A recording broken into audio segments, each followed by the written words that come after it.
Mr. Ahmed's class had been planning a picnic for some time. The headmaster had allowed them a day outing and they were to go by the school bus.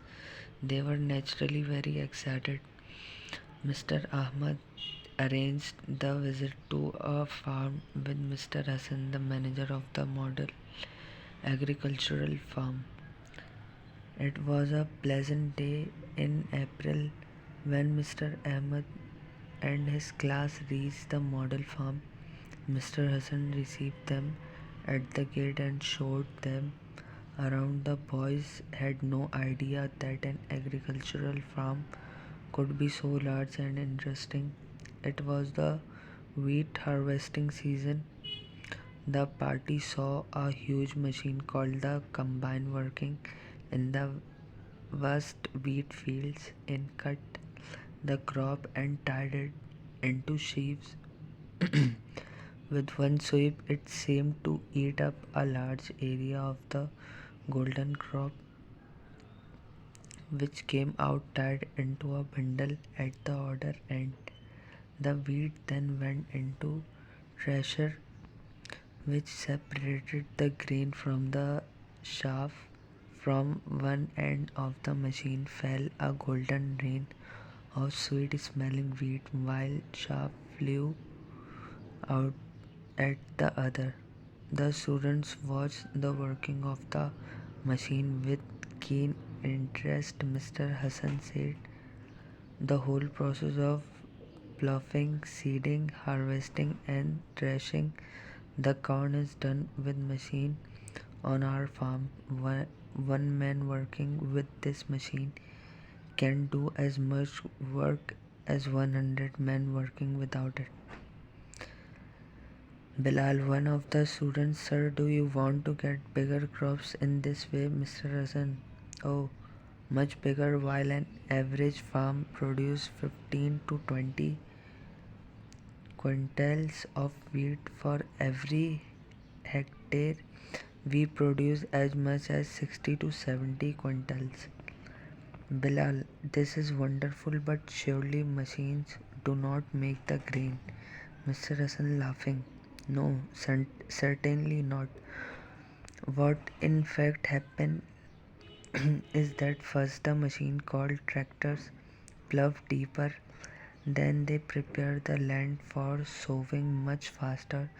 The sowing machine sows the seed very fast and no seed goes waste. We also select the best seed.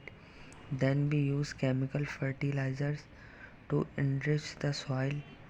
We get a lot of canal water, but we also irrigate our fields with our own tube well, which can supply water all the year round. Finally, we spray insecticides on our crops to kill germs and harmful insects, so our farm produces 3 to 4 times as much as wheat per hectare as an ordinary farm does. Sarosh, another student, do you grow only wheat? Mr. Asad, no. We grow wheat, maize, cotton, sugarcane, and gram. Moreover, we grow vegetables and we also have a large orchard where we grow mangoes and oranges. The party was then taken to the vegetables farm and the visitors were surprised to see growing there such vegetables as were out of season. Mr. Hassan explained that by using chemical fertilizer with plentiful supply of water and with the help of machinery, they could grow finer and better vegetable in all season and in larger quantities. He offered the boys fresh tomatoes and cucumbers. They were washed in running water and the boy ate them with great delight. It was afternoon by now and Mr. Hassan gave the boys a delicious lunch prepared mainly from the farm's own produce. Later the students visited the mango orchard and were delighted to see green fruit hanging from the branches in large numbers. The trunks of the trees had been whitewashed with lime and the ground below was neat and clean. They did not see any weeds or wild grasses around. Mr. Russell told them that it was necessary to protect them from pests and disease which destroy the plants as well as fruit. Mr. Russell told the visitors that the farm had been doing so well that they had decided to add a dairy to it. Their finest cows and buffaloes would be kept. He surprised the visitors by telling them that the farm would use an electric milker to milk the animals. Modern machinery would make cream and butter and preserve the milk.